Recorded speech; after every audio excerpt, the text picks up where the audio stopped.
It's a blessing and welcome on one of the newest members of Purdue now, a top 25 all-time highest commit, Jameel Brown. How you doing, man? Good, Zach. How are you?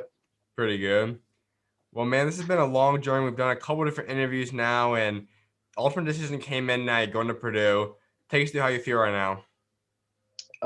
It's definitely like a sigh of relief. I'm definitely blessed to be in a situation. I've been through a lot of ups and downs. Just to know that my work is finally paying off is definitely a great feeling. And we've obviously done a few interviews before, and obviously for anyone else that's listening, you guys can go check them out. But right now, this is your big announcement. You're going to Purdue, and you announced the top five about 2 weeks ago that involved Xavier, Temple, Marquette, Purdue, Penn. Take us to those five. Why are those the five schools that you chose to really be with you up until the end? Um, uh, okay, so first I'm gonna start with Temple. Temple, I literally used to live on like 2 minutes away from Temple's campus, Mhm. so that's like basically home. Um, I grew up around the area. Uh, the coaching staff is really built a great relationship with me and my family. So that was why they were in my top five.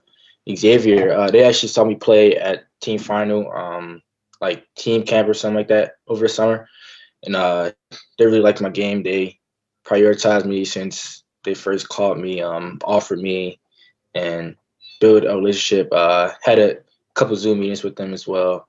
Um, Marquette, they actually offered me in the summertime.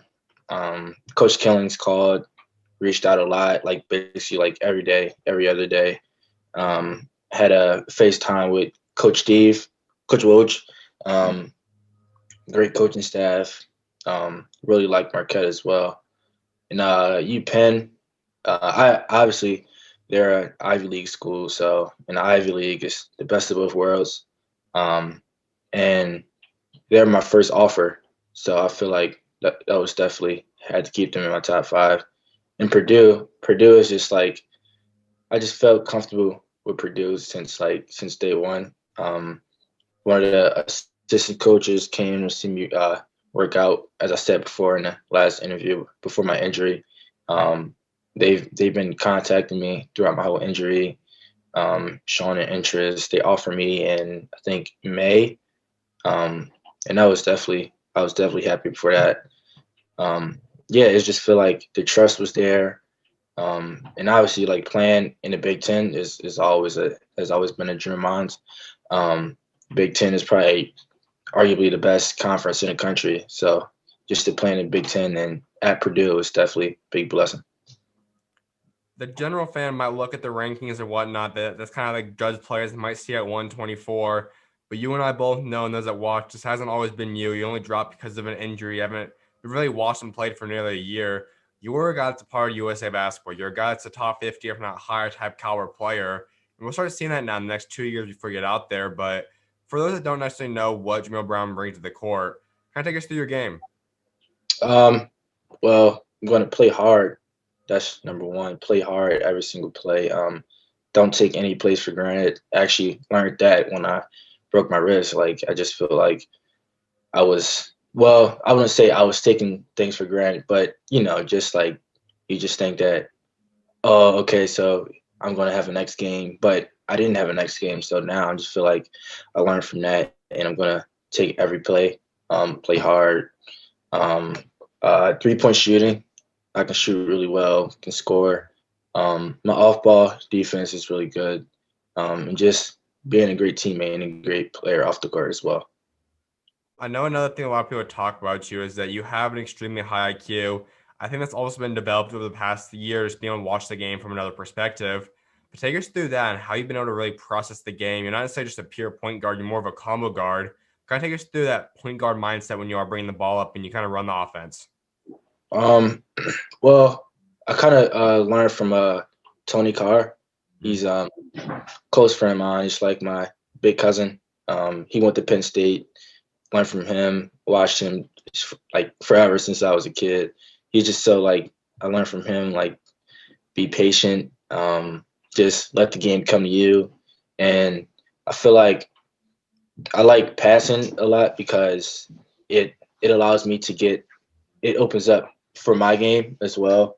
And I feel like if I get someone else open, then it'll open up for me. So I just feel like um, my pass first mentality is definitely brings a lot to the game. A lot of people might be a little surprised seeing that you commit this early on. We know 2022 guys, not only do you still have 2 years left, but you have gone through COVID recruiting time, no visits and all that. What made you feel confident and comfortable that now is the right time for you and you want to commit right now, about 2 years away from actually getting on campus? Um, well, COVID definitely sped the process up. I feel like yeah, COVID messed everything up kind of. So like I didn't really know when was the next time I was gonna play in front of college coaches again.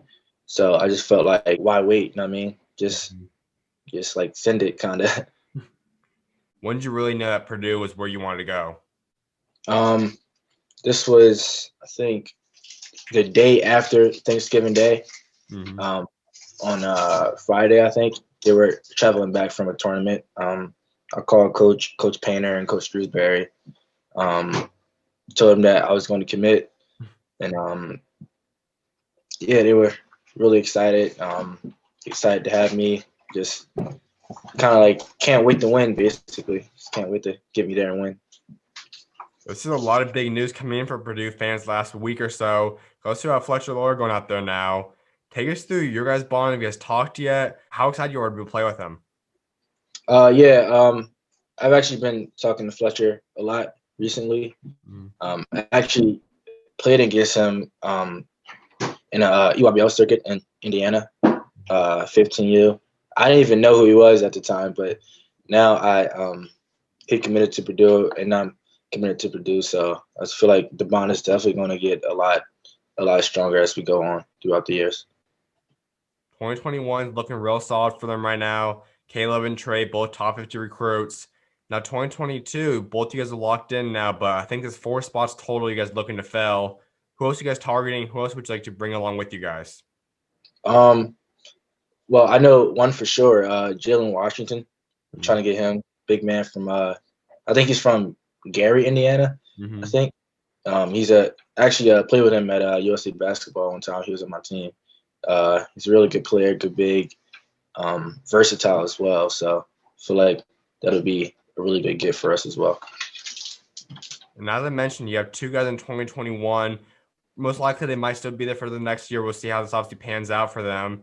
But if those 2 guys, Caleb and Trey, are still there, along with you, along with Fletcher, along with whoever else you guys land, what could you guys accomplish as a program when you guys run there? Um, Definitely just winning a lot of games. First, we got to build our relationship off the court first so we can attack everyone else on the court. I feel like this group is going to be really special. It's we bring a lot of different things to the table. We have Trey and Caleb, like they're kind of big guys, and me and Fletcher are guards. So I feel like that's going to be a good balance of offense. And I think a lot of people saw that commitment video that Purdue put out there, talking about the legacy of them. Obviously, only 2 coaches in 40 years that are maybe not considered a blue blood, but they're a very historical based program. They've been very successful, Big Ten. Take us through what it was like watching that and knowing that you see those NBA players, you see the name that they've done, what they've accomplished. What goes through your mind looking at that? Um, that video definitely gave me the chills a little bit because just knowing that they had a lot of success over the years, a lot of NBA players, because that's my goal, is to get to that level. And also I just want to add to that legacy as well. This will be an incredible program to go to, but it's headed by Coach Painter, and he's a great coach. Obviously, he's been there for quite a few years and accomplished a lot so far. Take us through your bond with him, though. How close are you guys? What's like just talking to him on a day-to-day basis? Yeah, talking to Coach Painter is always just like a regular conversation. Like not even about basketball or anything. We just talk about other things. Like it's the trust is there for me, and I just feel like I can be really open to him, and I'll be comfortable. In all relationships, especially where they end up committing, guys talk about the first maybe a couple months or so, it is strictly basketball, mostly just about that. But When was the turning point for in your guys' relationship? When did you guys start talking about more than basketball and really start talking about life and some basketball occasionally, but mostly just life in general? Um, we started talking about more than basketball when well, we started talking about more than basketball kind of like after they offered me, just kind of like building a relationship with my family and like my Haverford coach. Yeah. Now, you're gonna have about 2 years until you get out there. What do you want to improve on and really get better at before you get out there on campus in about 2 years from now? Definitely getting my body ready, um, physically and mentally. Uh, just obviously just staying sharp on my skills, my dribbling, handling, shooting. Um, yeah, just kind of getting ready physically for the Big Ten and college. As you mentioned, the Big Ten is one of, if not the best conference in America to play in. You just look at the legacy, the teams that are all from the Big Ten. How excited will be able to go out there and compete in that conference? Yeah, the Big Ten. The Big Ten. I always watched the Big Ten. And I always thought the Big Ten was the best conference in the country. So definitely just playing against all the top guys in the country, going against them night in and night out, competing, and just kind of building a legacy for myself and for Purdue as well. What team are you most excited to go out there and play against? Um, the most exciting team, I would say. Well, actually, I don't really have like the most exciting team to play against. It's kind of like I just want to like basically everyone. I just want to play everyone. I think another cool thing about college is because of how much more connected you guys are in this basketball world, because of AAU, Team USA camps, the social media in general. You've been able to build a lot of relationship with guys. Who are some players that you're really excited to go up against in college when you get out there? Um, definitely my Philly guys, Rasul Diggins from UConn. Um, I seen Popular from Miami, uh, and a lot of my friends like Justice Williams, Jalen Duran, guys like that I've built a bond with when I'm in Philly. And you mentioned Philly, and that's something I know you talked about before, and you kind of take a lot of pride in that. I think there's some cities that people really take a lot of pride from coming from, and Philly is one of them.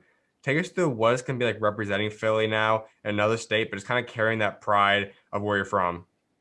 Um, definitely, Philly is from Philly. You have to be tough first. First, like that's just before you have like skills or anything. You gotta. That's just what they preach to us here. Being tough and just staying humble and level-headed. Philly has always been like has a bunch of dogs, so I just feel like I'm gonna take that tough mentality out to anywhere I go, in Indiana especially. I think there's three or four community cities that really are have that dog mentality. I think it's Chicago, Philly, New Jersey, New York. When you talk about those kind of mindsets, though, when did that first get established in you? Were you born with that? Did it take time to develop that mindset? When did you really get that dog mentality? Um, I feel like it definitely came on to me because I always used to play up at age with my older brothers and Mhm. older cousins because I'm basically the youngest in the family. So I just kind of learned from them. Like they used to rough me up at the park. So that definitely helped me out mentally and physically as well. When we start being able to beat them in games and really compete with them and start beating them in games, pick up games 1-on-1, 2-on-2, and start beating them. I would say my eighth grade summer going into my freshman year, I just started like um, get I was getting taller than him. I was getting Mhm. bigger than him. I was just working out every day, and it just kind of I just kind of surpassed him. I don't like asking this question to you guys are committed though, but growing up, was there a college that you really enjoyed watching, or maybe a school that you were kind of a fan of growing up?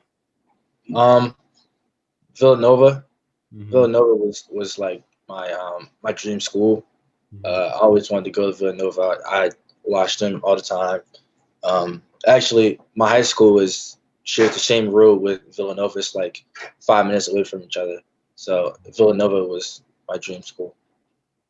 I think if the games align someday, and they probably will, you guys end up playing them someday at some environment. What would that be that mindset? Obviously, being a dream school, you're going a different route, going to a different program. But how does your mindset change or go into that type of game? Um, I don't think it'll be like a type of mindset. It would just be like a regular game. Hmm. Obviously, Villanova, like they've won 2 national championships, great program. But I just want to beat them, just beat anyone that I'm up against. Absolutely, man. Well, I was like wrapped up discussing your legacy, and now we know your next step for you. You got 2 years left of high school, but your next step will ultimately be playing at Purdue. What do you want your legacy to be for what you achieve both in the community at Purdue and both on and off the court? Um, Definitely my legacy. Uh, I just want to win championships, Big Ten championships, get to Final Four, obviously. Off the court, just be the best person I can be. Stay humble, stay level-headed, and just take take game by game, like step by step. Don't try to like get too ahead of myself or anything. Just kind of stay level-headed. My final thing for you, man, give Purdue fans your 3 biggest goals you have set for your Purdue career. Um, Big Ten championship, um, Final Four, and a national championship. Absolutely, man. Well, congratulations once again, man. Proud of you, and I look forward to see what God's got next for you, man. Of Thanks, Zach. Appreciate it. course, you're always welcome on, man. God bless. Gotcha. You too.